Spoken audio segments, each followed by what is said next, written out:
न्यायाधीशांनी वक्तव्य केलं होतं की काही बेरोजगार तरुण जे आहेत ते कॉक्रोच सारखे असतात.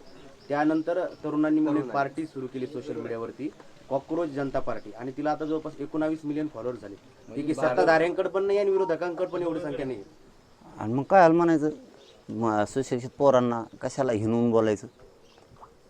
हिणूनच बोलले ना. म्हणजे सरकारची विषयीची जी खतखत आहे ना, ही या माध्यमातून दिसते. तर कोणची पार्टी काय आपल्याला नाही माहीत त्याबद्दल, पण एकूण जो तुमच्या बोलण्यातून अर्थ दिसतोय त्याचा अर्थ असा की ती खतखत आहे लोकांची. उदाहरणार्थ, एखादी जमीन आहे राजकीय नेत्यांची आणि आजूबाजूनं त्यांनी सगळ्या जमिनी घेतल्या, आणि मग ते लोक आल्यावर, त्यांच्या पाहुणे आल्यावर, मित्र आल्यावर काय म्हणतात, ही सगळी जमीन आपली.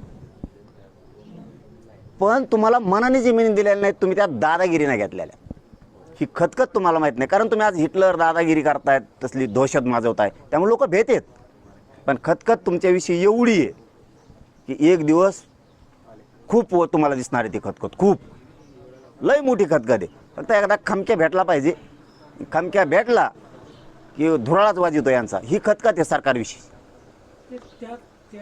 त्यांनी जो ट्विटर काढलेला किंवा एक हँडल काढलेलं त्यावर पण सरकारला बंदी आणली आहे. आणि ते कशावर बंदी आणत नाहीत? ते कशावर बंदी आणत नाहीत? कटणीच्या दुकानावर बंदी आणते ते. इतके हापापलेले ते. माल लागतो, फक्त माल. असा खेळ आहे त्यांचा. नाही ऐकलं की लावलीच ती कोण ईडी आणि CBI लावलीच. माणसानं पक्षाकडं, सत्तेकडं स्वतःहून यावं. मला स्वतःहून काम करायचं, या भूमिकेचं असलं पाहिजे. तुम्ही बळच घेतात, ती खतखत आहे, नाईलाज आहे, पर्याय नाही ते म्हणतात. भाजपमधले तर अर्धे म्हणतात पर्याय नाही आहे, दुसरीकडे जाऊन करतो काय, मध्ये जाण्यापेक्षा बरं आहे आपलं, इथं मजाच चाललंय म्हणते. ती खतखत आहे. अरे या झुरळ पार्टीनं तर भाजपला सुद्धा मागे टाकलेलं, भाजपपेक्षा जास्त सदस्य झालेले.